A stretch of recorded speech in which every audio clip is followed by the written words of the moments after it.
BJP सरकार से यानी कि केंद्र सरकार से, मोदी की सरकार से अपना समर्थन वापस ले ले, ऐसी मांग विपक्ष के द्वारा की जाती रही है और इस बार भी की गई। फर्क सिर्फ इतना है कि पहले बिहार में जो विपक्ष की पार्टियां हैं वह डिमांड करती थी कि वह यह मांग करती थी कि इस बार यह जो मांग है उत्तर प्रदेश से आई है। अखिलेश यादव समाजवादी पार्टी के अध्यक्ष की तरफ से यह डिमांड आई है।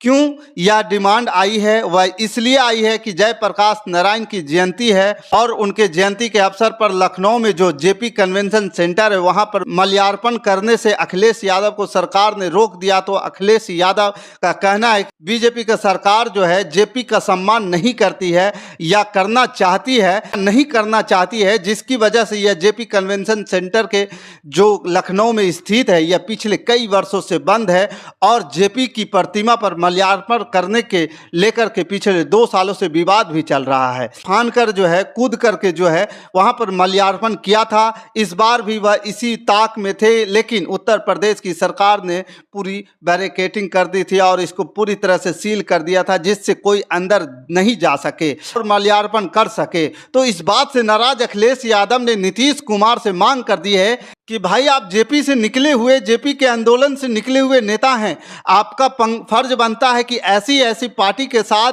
आप कैसे रह सकते हो, आपको समर्थन वापस ले लेना चाहिए। हालांकि उस पर जेडीयू की तरफ से प्रतिक्रिया आई है, लेकिन अब यहाँ पर यह समझना होगा कि जो जेपी ने जो आंदोलन खड़ा किया था संपूर्ण क्रांति, वह कांग्रेस के खिलाफ था और कांग्रेस के तानाशाही भ्रष्टाचार के खिलाफ जेपी ने यह आंदोलन किया था। उसमें कांग्रेस को छोड़कर बाकी सारी विपक्षी पार्टियां सम्मिलित थी, उसमें बीजेपी भी थी। बीजेपी उस समय हालांकि स्वरूप में नहीं थी लेकिन जनसंघ के रूप में थी। तो बाकी तो तमाम पार्टी, लालू यादव की पार्टी हो या फिर मुलायम सिंह यादव, चाहे अखिलेश यादव हो, या उस आंदोलन में शामिल, तभी उस आंदोलन में शामिल थे, कांग्रेस के खिलाफ शामिल थे। आज स्थिति यह है कि यह सभी पार्टियां जो है कांग्रेस के साथ खड़ी है और बीजेपी की जो पार्टी थी, मतलब पहले की जो जनसंघ, वह भी आंदोलन में शामिल थी और उससे समर्थन वापस करने की मांग अखिलेश यादव की तरफ से किया जा रहा है।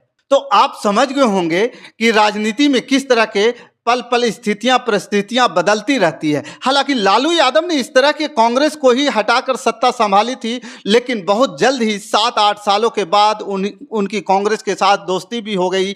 तो निश्चित तौर पर यह जो है राजनीतिक समीकरण बनते हैं और वह स्थिति परिस्थिति के अनुसार बनते हैं। लेकिन फिलहाल हम कह सकते हैं कि यह कन्वेंशन सेंटर पर माल्यार्पण करने से उत्तर प्रदेश सरकार को क्या दिक्कत है, भाई क्यों रोकती है? पता यह चलता है कि जेपी कन्वेंशन सेंटर का निर्माण जब अखिलेश यादव की सरकार कराई थी उत्तर प्रदेश में, उस समय 2013 में इसकी शुरुआत हुई थी। इसके बनाने की प्रक्रिया हुई 2017 में।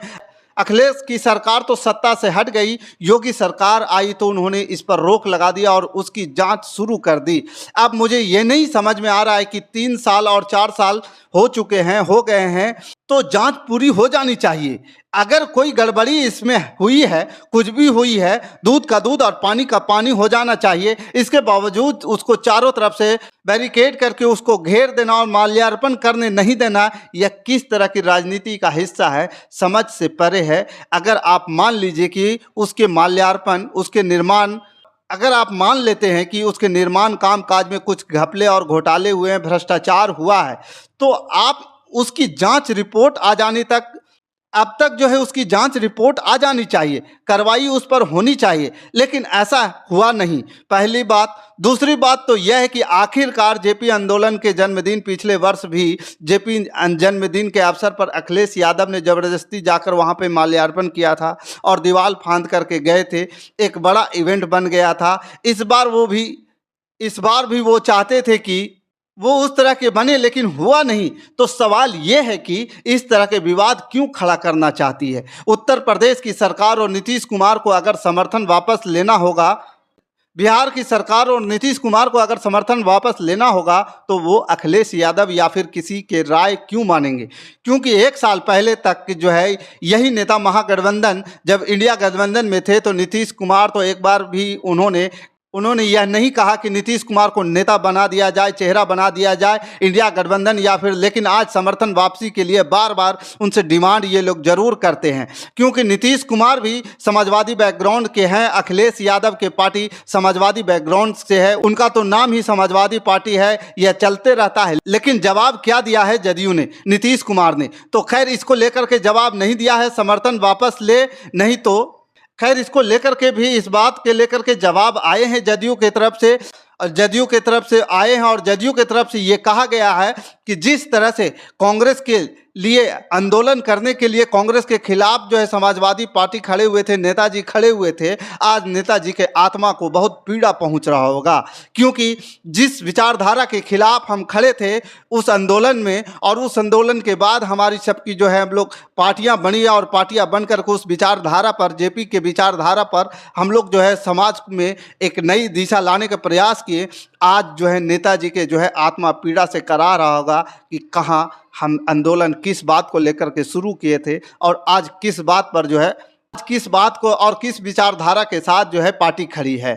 जेपी के रास्ते पे चलिए। जेपी का सबसे बड़ा, बहुत सारे उनके जो उन्होंने मुद्दे उठाए, उसमें एक महत्वपूर्ण मुद्दा है परिवारवाद। परिवारवाद की, परिवार का ही व्यक्ति होगा जो आगे जैसे राजाओं के समय में हुआ करता था, बाप के बाद बेटा गद्दी संभालेगा, तो परिवार को जिस तरह से बढ़ावा पार्टियां दे रही है, उसी पर जदयू की तरफ से प्रतिक्रिया आई कि अगर आप जेपी को मानते हो तो उन सभी भावनाओं को कद्र कीजिए जो उन्होंने कहा और लिखा है, जो उनके विचार, उनकी विचारधारा है, उनका कद्र कीजिए, ना केवल एक व्यक्ति पर आप जो है इस तरह के एक मुद्दे को लेकर के आप इस तरह की बात कर सकते हैं। तो आप समझ ही गए होंगे कि राजनीति का यह दौर है, राजनीति में इस तरह की बातें होती रहती है समय, स्थिति और परिस्थिति के अनुसार। बाकी इस खबर के प्रति आपका क्या विचार है, आप हमें कमेंट कर जरूर बताइएगा। हमारे साथ बने रहने के लिए धन्यवाद। जय हिंद, जय भारत।